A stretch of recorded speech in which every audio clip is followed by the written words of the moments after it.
El visitante. Relato basado en una anécdota real de Alejandra, escrita por Jesús Guzmán para Inframundo.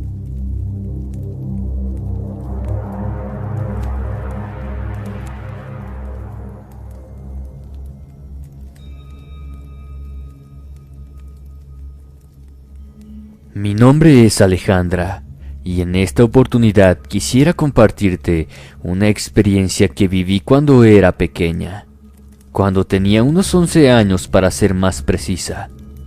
En aquellos días yo vivía en la casa de mis abuelos. Esta es una vieja estancia ubicada en la ciudad de Magdalena, provincia de Buenos Aires. Allí vivíamos junto a ellos, mis hermanos y mis tíos, en los tiempos en los que eran solteros.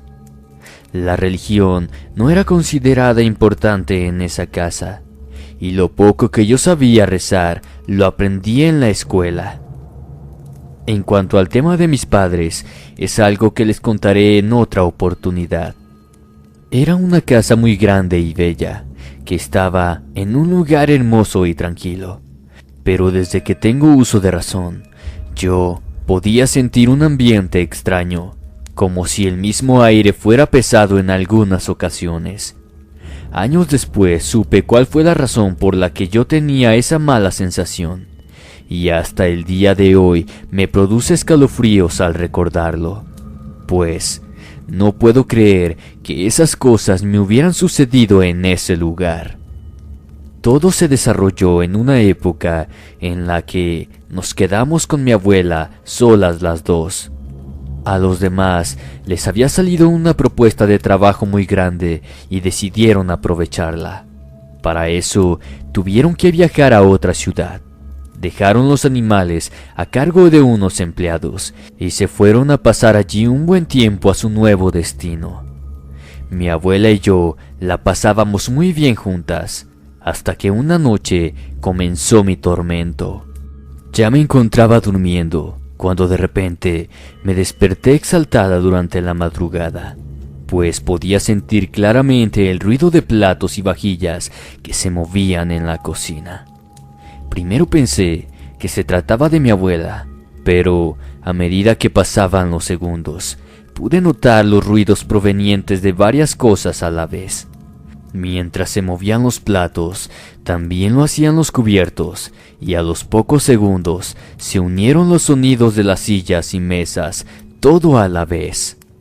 Eso era algo imposible, pues en la casa solo estábamos mi abuela y yo, y más me sorprendí al recordar que mi abuela tomaba pastillas para dormir. Ella no podía estar causando eso. Los empleados tampoco podrían ser, porque ellos vivían lejos y toda la casa quedaba con seguro. Sin embargo, tomé valor. Me levanté y lentamente abrí la puerta para observar. Quedé perpleja cuando vi que la cocina estaba absolutamente en orden y no había nadie allí. De eso no había dudas, pues mi habitación estaba justo al frente de ella. Volví a cerrar la puerta y en el momento en que me estaba por acostar de nuevo, los mismos ruidos comenzaron a sonar. Sentí un terrible miedo. No podía entender lo que estaba pasando, pero eso fue solo el principio, pues desde esa ocasión los ruidos molestos los escuchaba todas las noches. Pero a cambio de esa noche ya no me animaba a salir de nuevo. Unos días después, traté de hablar de ese tema con mi abuela, pero antes de mencionarle algo referido a esto, le pregunté si ella solía levantarse de noche, y mostrándome una sonrisa, me aseguró que eso nunca pasaba, pues apenas se acostaba en la cama se dormía hasta el día siguiente. No le quise mencionar sobre los ruidos, pues se preocuparía y no la dejarían descansar tranquila. Los siniestros continuaron cada noche, y la que ya no podía descansar bien era yo. Cuando se había cumplido ya una semana de esto, me propuse a buscar una solución. Cabe mencionar que a pesar de mi corta edad, siempre fui de retomar el valor cuando algo me sofocaba durante mucho tiempo, y ese asunto en verdad me estaba torturando. Lo primero que me propuse fue tratar de saber qué o quién era el que producía esos ruidos durante la noche. Una tarde, y sin que mi abuela se diera cuenta, me puse a romper en la puerta de mi habitación un pequeño agujero. Esta era muy delgada y por tal motivo no me costó mucho trabajo, y ansiosa me dispuse a esperar a que llegara la noche y así poder llevar a cabo mi plan. Eran las 3:30 de la mañana cuando me desperté. Eran los mismos ruidos y movimientos. Los platos y los cubiertos chocaban entre sí, las sillas y la mesa se arrastraban. Ahora podía escuchar también unos extraños chillidos. Lentamente me levanté de la cama, me acerqué a la puerta y asomé mi ojo a aquel pequeño agujero para poder observar. Pero hasta el día de hoy me arrepiento de haberlo hecho, pues aún me producen pesadillas esas imágenes. Allí en la cocina y por medio de ese pequeño agujero, vi que había un hombre todo vestido de negro. Tenía una altura impresionante. Sus brazos llegaban casi hasta el suelo y sus piernas parecían moverse sin dar paso alguno. Él se mantenía inmóvil en el mismo lugar, pero eran las cosas las que se movían por sí solas alrededor de aquello.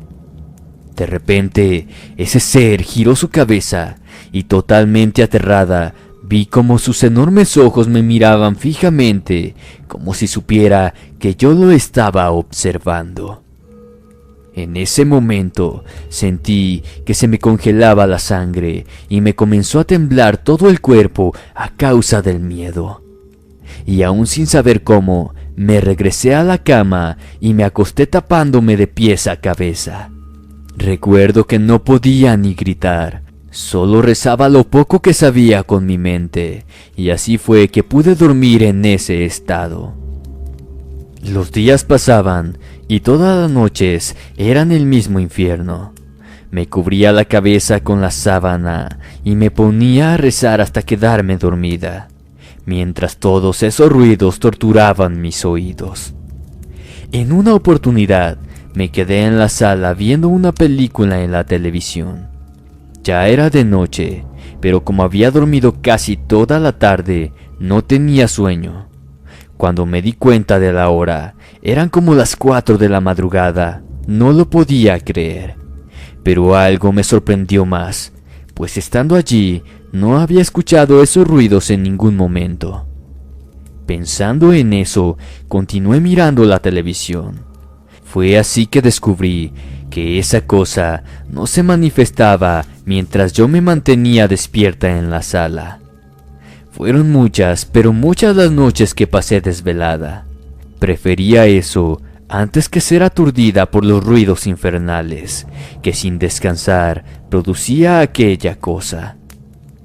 Pero toda mi estrategia se vino abajo cuando en la escuela hicieron llamar a mi abuela, pues prácticamente me dormía todos los días en clase. Fue así que mi abuela descubrió que yo me desvelaba por las noches en la sala, pues ella nunca se daba cuenta de eso, porque cuando ella se acostaba y dormía, yo me levantaba para ver la televisión. La regañada que me metió fue muy grande, y me prohibió volver a levantarme de la cama durante la noche. Ese día fue horrible para mí, pero por suerte, y después de suplicarle tanto, conseguí que al menos me cambiara de habitación. Fue así que me mudé a una que estaba mucho más alejada de la cocina, y desde entonces pude dormir tranquila por unas noches, aunque no duró mucho. Era un día viernes, me desperté de la nada durante la madrugada. No escuché ruidos ni nada de eso, pero esta vez tuve la sensación de que alguien me observaba. Con un poco de miedo, levanté lentamente la cabeza y pude ver a aquella misma cosa parada en el rincón del cuarto. El terror que sentí fue indescriptible. Quedé totalmente en shock. Cerraba mis ojos y los volvía a abrir con la esperanza de que solo se tratara de mi imaginación. Pero aquel hombre estaba ahí, continuaba en esa esquina. Volví a girar mi cabeza y comencé a llorar del espanto mientras rezaba. Pero esta vez eso no lo detuvo. Sentí una mano congelada tomar mi pie y un tirón me sacaba de la cama tirándome al piso. No podía ni gritar a causa del miedo. Esa cosa se paró frente a mí y comenzó a caminar a mi alrededor. No me hacía daño físico, pero sentía que él disfrutaba haciéndome sentir miedo. De pronto se detuvo, apoyó su mano sobre mi cara y eso es lo último que recuerdo. A la mañana siguiente me desperté en el piso. Confundida me puse de pie y quedé horrorizada al notar que justo en la zona del piso donde esa cosa se apareció, había marcada una gran mancha oscura. Ese ser parecía querer recordarme que estuvo allí, dejando su huella para mantenerme espantada durante todo el día. Desde entonces aquella cosa me visitaba en mi habitación, y cada vez que me despertaba de madrugada, lo volvía a ver. Se mantenía allí, parado, y si yo intentaba ignorarlo, me jalaba de los pies o incluso de los cabellos. Él solo quería que lo mirara y me estremeciera de terror, pues parecía disfrutar torturarme y viéndome sufrir de esa manera. Un día estando en la escuela, escuché decir a mis compañeras que iban a comenzar a estudiar para hacer su confirmación. Apenas escuché eso, recordé que yo ni siquiera había hecho mi primera comunión. Ese mediodía regresé a casa corriendo y le pedí a mi abuela que me llevara a la iglesia. Yo estaba dispuesta a comenzar mis estudios para recibir ese sacramento, pero quedé totalmente sorprendida cuando le escuché decir que yo ni siquiera estaba bautizada. No tardé mucho tiempo en relacionar mi condición con todo lo que me ocurría, pues muchas veces había escuchado decir que a los niños que no bautizan les sucedían este tipo de cosas. Me llevó muchas semanas, pero al fin pude convencer a mi abuela para que me hiciera bautizar. Fue así que a la edad de ya 12 años pude por fin recibir mi bautizo y luego hacer mi primera comunión, después de haber pasado casi un año completo desde que comencé a vivir ese horrendo infierno. Desde entonces, nunca más he vuelto a ver a aquella cosa. Al poco tiempo mis demás familiares regresaron y las noches para mí dejaron de ser un tormento. Poco a poco empecé a vivir una vida tranquila, aunque no todo terminó allí, pues las experiencias paranormales nunca me dejaron de suceder. En cuanto a lo que les dije al principio de mi relato, ya siendo adulta, supe que muchos años antes de que mi abuelo comprara esa casa, allí vivía una mujer que le quitaba la vida a los hijos de las embarazadas. Hasta el día de hoy pienso que eso dio origen a todo, pero eso se los contaré en otra oportunidad. Por lo pronto, espero que mi historia haya sido de su agrado y la puedan compartir con todos los seguidores. Muchas gracias. Si te gustó el video, no olvides pasar a la página del escritor Jesús Guzmán, donde encontrarás increíbles historias como esta. Abajo en la descripción encontrarás el link de su fanpage. Muchas gracias.